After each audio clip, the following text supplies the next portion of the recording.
There's this guy on Instagram, goes by the name Ray Hushpuppi. And if you scroll through his feed in 2019, you'd see private jets, Gucci everything, Rolls Royces, Ferraris, Louis Vuitton bags stacked like groceries, and captions like Gucci down to the socks and living my best life. This guy is dripping in luxury. We're talking millions of dollars in watches alone. And you're sitting there thinking, okay, this is just another rich kid flaunting daddy's money, or maybe a successful businessman or a tech entrepreneur or something. Except here's the thing. Ramon Abbas, the man behind Hushpuppy, didn't inherit a dime. He didn't build a tech company. He didn't have a trust fund. What he had was something far more dangerous: a laptop, an internet connection, and absolutely zero moral boundaries. And with just those three things, he managed to steal over $24 million from victims around the world. And he almost got away with it. My name is Marcus, and as someone who studies finance and investment strategies, I can tell you that Hushpuppy's operation was, from a purely technical standpoint, brilliant. Absolutely diabolical, completely illegal, and morally bankrupt, but brilliant. And if you want to understand how someone goes from selling secondhand clothes on the streets of Lagos to becoming one of the FBI's most wanted cybercriminals, stick around. Because this story has more twist than a Hollywood thriller. And the lessons here about social media, about the illusion of wealth, and about why shortcuts always catch up with you, these are lessons that could save you from making catastrophic financial decisions. Let's go back to the beginning, back to Lagos, Nigeria. Ramon Abbas is born in 1982, and he grows up poor, like really poor. His family doesn't have money, they're struggling. And Ramon, he's watching all these wealthy people around him, driving nice cars, living in nice houses, and he's thinking, I want that. I deserve that. But he doesn't have a clear path to get it. He's not getting scholarships to prestigious universities. He's not landing high-paying jobs. So what does he do? He starts small. He sells second-hand clothes on the street. You know, buying used clothes cheap and reselling them for a small profit. It's honest work, but the margins are terrible. And the money is nowhere near enough to fund the lifestyle he's dreaming about. And so Ramon, he's frustrated. He's hustling every day and barely making enough to survive, let alone thrive. And this is where the story takes its first dark turn. Because sometime in the early 2000s, Ramon discovers something: the internet. And more specifically, he discovers that the internet is full of people who can be tricked into sending money. And this is when Ramon Abbas starts learning about what's called business email compromise, or BEC scams. Now let me explain how these scams work, because this is important. A BEC scam is when you hack into or impersonate a legitimate business email account, and then you trick someone into wiring money to the wrong place. Here's a simple example. Let's say a company is about to pay $500,000 to a supplier. The scammer hacks the email system, waits for the perfect moment, and then sends an email to the accounting department that looks like it's from the CEO saying, hey, we changed banks. Wire the payment to this new account instead. And boom, the accounting department wires $500,000 straight into the scammer's account. It's simple, it's effective, and it's incredibly difficult to trace if you know what you're doing. And Ramon, he starts learning how to do this. He starts small, running little scams here and there, making a few $1,000s, then a few more thousand, and then one day he hits a big score, maybe $50,000, maybe $100,000. And that's when everything changes for him, because now Ramon has real money, not street vendor money, real money. And so what does he do? Does he invest it wisely? Does he start a legitimate business? Does he use this money as seed capital to build something sustainable? No. He buys designer clothes, expensive watches, luxury cars, and he starts posting all of it on Instagram. And this is where Ramon Abbas becomes Hushpuppy. It's around 2012, 2013, and Instagram is blowing up. It's becoming the place where people show off their lives. And Hushpuppy, he understands something crucial about social media. He understands that perception is currency. If people think you're rich, if people think you're successful, opportunities start flowing to you. Respect starts flowing to you. And most importantly for him, more scam victims start flowing to you. See, here's the genius and the absolute evil of what Hushpuppy was doing. His Instagram wasn't just showing off, it was marketing. When he posts pictures of himself in Gucci and Versace, when he shows off his Rolls Royce, when he's popping champagne on a private jet, he's building credibility. He's creating a persona of a successful international businessman. And that persona makes it easier to run his scams. Think about it. If someone reaches out to you claiming to be a wealthy Nigerian businessman who needs help with a transaction, and you look them up on Instagram and see them living in apparent luxury, you're more likely to believe them. The Instagram feed becomes evidence of legitimacy. It's social proof, but for criminal activity. And so Hushpuppy keeps grinding. He's running BEC scams, he's laundering money, he's recruiting other people into his operation, and the money just keeps flowing in. Hundreds of thousands, then millions. And every dollar he steals, he's posting about it on Instagram. New watch? Post it. New car? Post it. Private jet? You better believe he's posting it. Now, if you're enjoying this story and you want more eye-opening breakdowns of how people make and lose fortunes, both legally and illegally, make sure you hit that subscribe button right now. We've got more chilling financial stories coming up that'll completely change how you think about money, wealth, and what success actually looks like. Trust me, you don't want to miss what's coming next. By 2019, Hushpuppy is living in Dubai. And Dubai is perfect for him because it's a city that loves luxury, doesn't ask too many questions about where your money comes from, and has pretty lax extradition laws. He's renting a massive apartment in one of the nicest buildings in the city. He's driving multiple luxury cars. His watch collection alone is worth millions of dollars. And his Instagram followers are in the millions too. People are looking at him like he's some kind of aspirational figure, some kind of success story. And here's what's crazy. Some people knew, or at least suspected, that his money wasn't legitimate. But they didn't care. They saw the lifestyle and they wanted it. They saw the watches and the cars and the trips and they thought, I want to be like Hushpuppy. They didn't ask how he made his money. They just wanted the results. This is one of the most dangerous aspects of social media culture.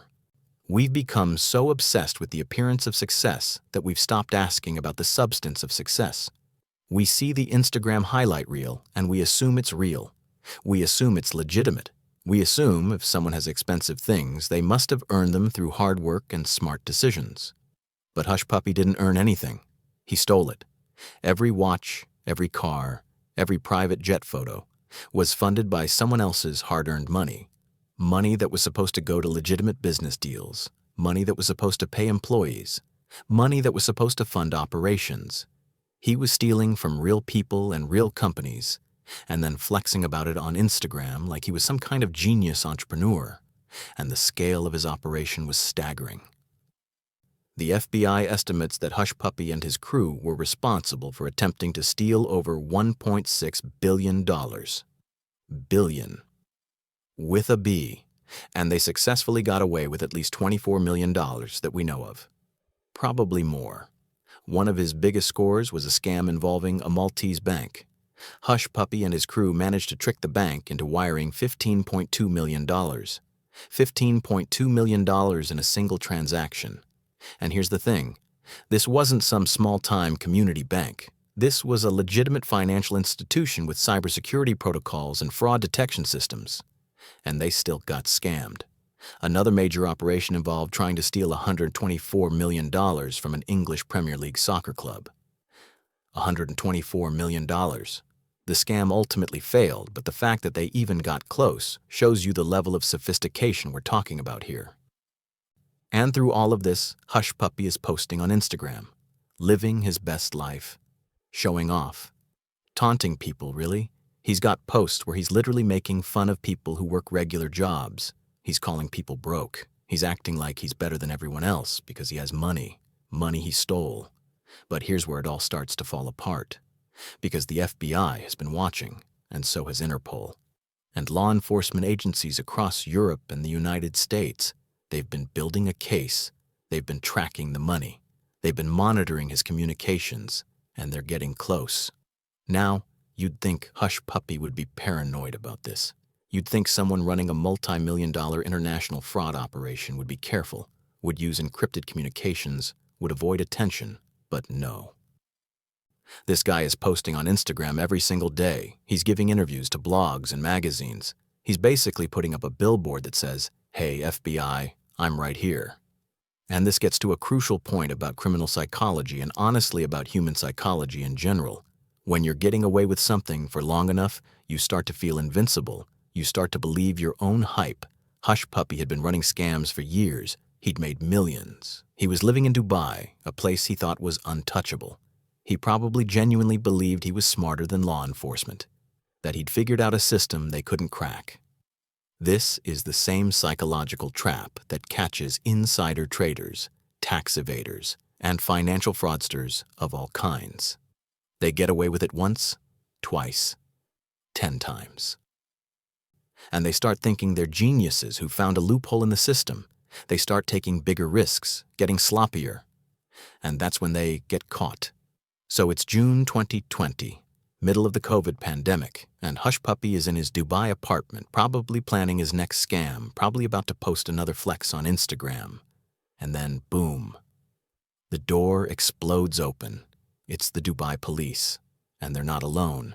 The FBI is coordinating this operation. They've got Interpol involved. This is a full-scale international law enforcement operation. And they raid his apartment, and they find everything. Multiple laptops, phones, documents, and evidence of scams targeting victims all over the world. They find evidence of the Maltese bank heist, the Premier League soccer club scam, BEC scams targeting American companies. Money laundering operations, the whole criminal enterprise laid out in digital form, and they arrest him. Right there. Ramon Abbas, aka Hushpuppy, the Instagram celebrity, the guy with millions of followers, the guy who'd been posting about his luxury lifestyle just hours before. He's in handcuffs. The Dubai police release a video of the arrest. You can find it on YouTube. And it's almost surreal. They're walking through this massive luxury apartment. There are cars in the garage, watches and jewelry everywhere, designer clothes, cash. And this guy who'd been acting untouchable on Instagram is sitting there in custody, looking very touchable indeed.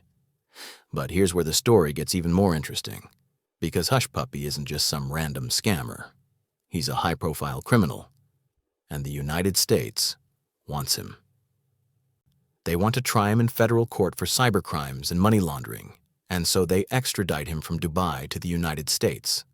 And suddenly, Hushpuppy goes from living in a luxury apartment in Dubai to sitting in a federal detention center in Los Angeles. And he's facing serious charges: conspiracy to commit wire fraud, money laundering, multiple counts that could add up to decades in prison. And now, he's got a choice. He can fight the charges, claim he's innocent, drag this out in court for years, or he can make a deal. And so Hushpuppy, probably on the advice of his lawyers who looked at the mountain of evidence the FBI had collected, decides to make a deal. He pleads guilty, admits to conspiracy to engage in money laundering, admits to the scams, and he starts cooperating with the FBI.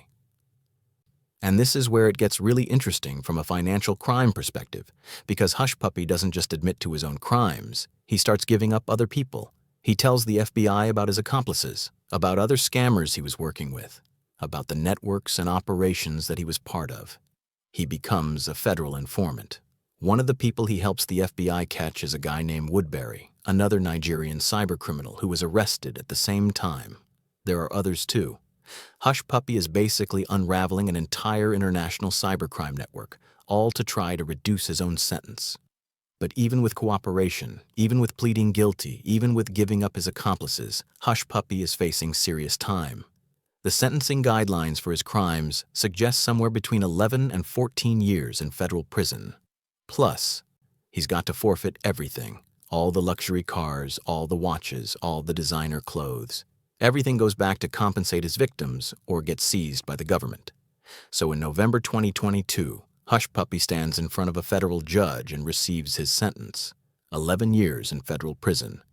Plus, he has to pay $1.7 million in restitution to his victims.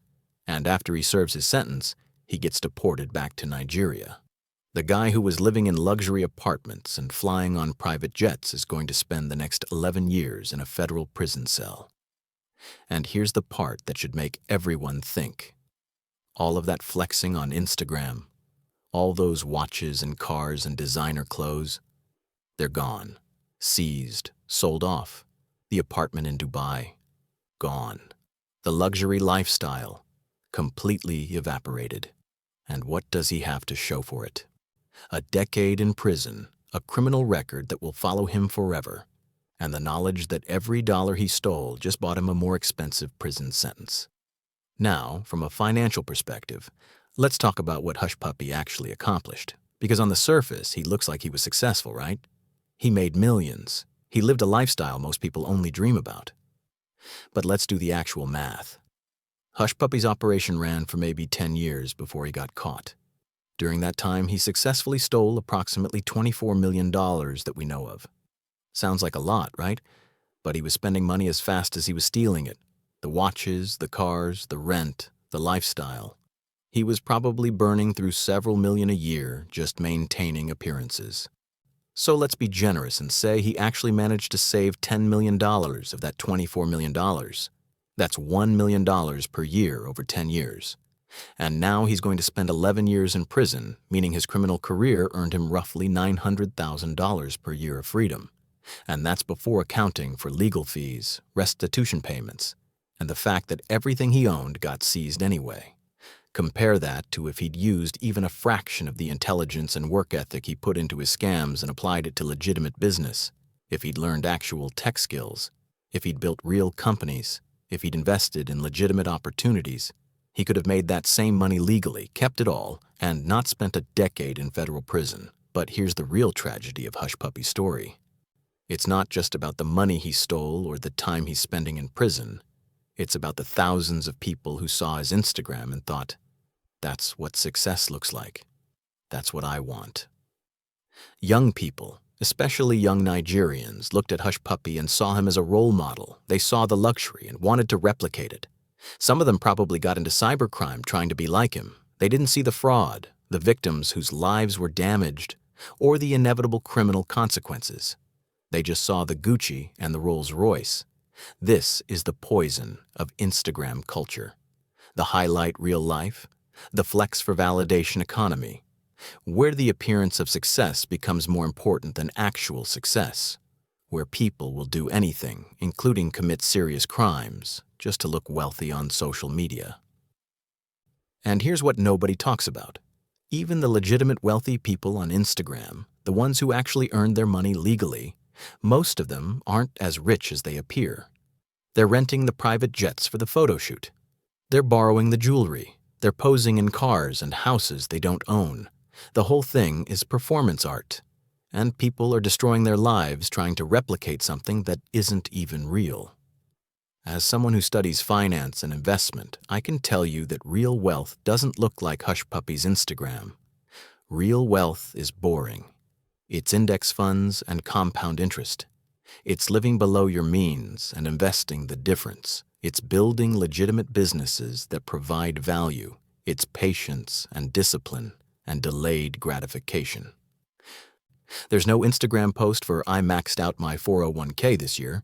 There's no viral flex for I've been investing $500 a month for the past 10 years, and now I have $80,000 in my retirement account.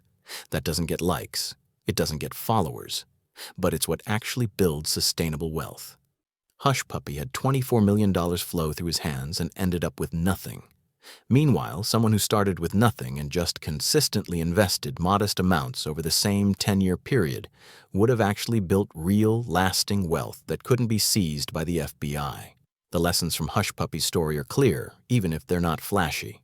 First, there are no shortcuts to real wealth. Every illegal shortcut has a 100% failure rate over a long enough timeline. You might get away with it for a while, but eventually it catches up. The FBI might take 10 years to build their case, but they will build it. Second, social media is a lie. Not all of it, but enough of it that you should be deeply skeptical of anyone's flexing. The guy posting about his millions might be drowning in debt. The woman showing off her luxury lifestyle might be one missed payment away from losing everything. And the influencer telling you to get money by any means might be typing from a federal prison. Third, Legitimate wealth building is a marathon, not a sprint. Hushpuppy wanted instant results, instant luxury, instant status, and he got instant consequences. Real wealth takes time. It takes patience. It takes doing the right things consistently even when they're boring and don't generate Instagram likes. Fourth, your reputation is worth more than any amount of money. Hushpuppy will forever be known as a scammer, a criminal, a fraud. Even if he serves his time and gets deported back to Nigeria, that's his legacy. That's what comes up when you Google his name. No amount of Gucci can fix that. And finally, the most important lesson: the appearance of wealth and actual wealth are two completely different things. Hushpuppy looked rich. He appeared successful, but he had nothing. It was all stolen, all temporary, all destined to disappear the moment law enforcement caught up with him. Real wealth isn't about what you can show on Instagram. It's about what you actually own, what you've built, what you can't lose. It's about financial security, freedom, and peace of mind, none of which Hushpuppy had, despite all his designer clothes. So the next time you're scrolling Instagram and you see someone living what looks like an amazing life, remember Ramon Abbas. Remember that the guy with the most expensive watch collection was actually just a thief waiting to get caught. Remember that all that flexing ended in handcuffs and a federal prison sentence. And remember that building real wealth, the kind that lasts, the kind that can't be seized by the FBI, the kind that actually gives you the freedom and security you're looking for, that wealth is built slowly, legally, and without needing to post about it for validation. Hushpuppy almost outsmarted the FBI. Almost. But in the end, shortcuts never work. The house always wins. And the Instagram life you're chasing is probably just as fake as his was. Build real wealth instead. Your future self. The one that's not sitting in a federal prison will thank you for it.